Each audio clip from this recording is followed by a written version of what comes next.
Mano žinios apie saulės baterijas apstriboja mano televizoriaus distancinio pulteliu, kur kitoj pusėje yra saulės baterija. Girtis tikrai galima su juo. Gerai. Nes kartelė jo labai aukšta yra. Mes ir norėjom sutaupyti, turėti žalę energiją, kadangi bet kokiu atveju mes esame vienoje gražiausių Lietuvos vietų, kur mūsų nuostabus pušynai, mūsų jūra, paplūdimys, tai tikrai norisi, kad čia ir ta energija būtų žalia ir vienareikšmiškai finansinis momentas, todėl kad kai pradėjom gauti čia sąskaitas elektros, tai nelabai nudžiugino. Šildymas mums čia yra elektra ir boileris, kuris, kaip paaiškėjo, tą vandenį labai brangiai šildo, tai tos sąskaitos tikrai mūsų visų nedžiugno, nes ir su Natalija kalbėjom, kad kažkaip labai čia daug mokam, daugiau negu Vilniui. Tada visi kažkaip nusprendėm, kad darom visą mūsų draugų žalę gatvę su žalia energija. Aš esu tas, kur su tais biurokratiniais dalykais labai smarkiai nedraugauju ir iš tikrųjų, kai sužinau, kad reikia kažkas paraiškas pildyti, tai galvoju, gerai, kažkaip tai. Bet ką noriu pasakyti, kad tikrai pati procedūra yra labai paprasta ir aišku, labai faina, kad Energio Futura komanda taip pat viską padėjo mums kaip darželinukams. Iš eilės viską paaiškino, kaip ką reikia daryti, tai ten tas galvos skausmas iš karto nuo mūsų buvo nuimtas, viskas labai tvarkingai. Vienu ten prisėdimu, man atrodo, per 5 minutės mes ten paraiškas viską sutvarkėm, pasirašėm ir tiesiog reikėjo sulaukti ESO atsakymą, kuris taip pat atėjo pakankamai greitai ir tai buvo uždegta žalia šviesa, žalia energija mūsų. Tai pirmą kartą tokį modulį šiaip matau iš arti. Iš tikrųjų, tai yra labai kokybiški saulės moduliai, jų yra pakankamai maža degradacija, todėl šitie trinos moduliai jie jums tarnaus daugybę metų labai panašiu efektyvumu. Kaip dabar susimontuosit, jie mažai keisis. Kiek mes šitų plokščių dėsim? Pas jūs dėsim ant stogo 16 modulių. 16 tokių, aha. Taip, ir išgausim virš 5 kW, 7 kW. Jie taip pat savyje turi irgi šiokios tokios elektronikos, kuri padeda juos šiek tiek optimizuoti, bet jūsų atveju mes juos optimizuosim dar smarkiau, pasinaudodami SolarEdge sistema. Jau prasideda paukščių kalba man.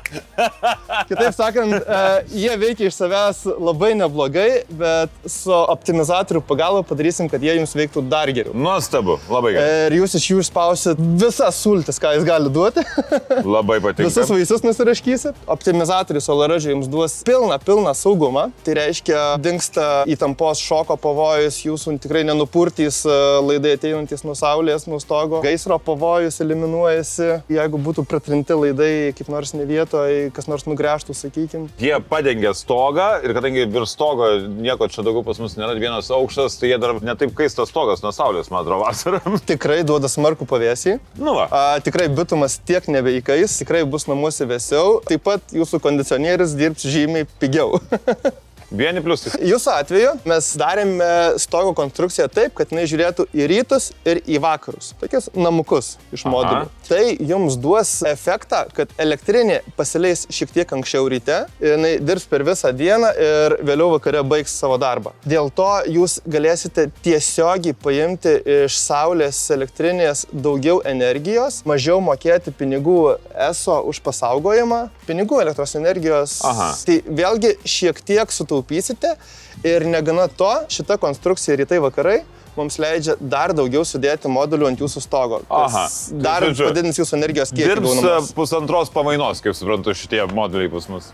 Iš principo taip. Čia visas, žodžiu, elektrinės smegenys yra. Taip, čia yra pagrindinė saulės elektrinės dalis, visas protas, kaip sakot. Būtent jisai bendrauja su optimizatoriais esančiais ant jūsų stogo, leidžia tiems optimizatoriams įsijungti ir dirbti. Jisai atlieka labai daug matavimų. Ir jeigu jis tik mato, kad yra kažkokia problemėlė, kad ir mažiausia, jisai atsijungia.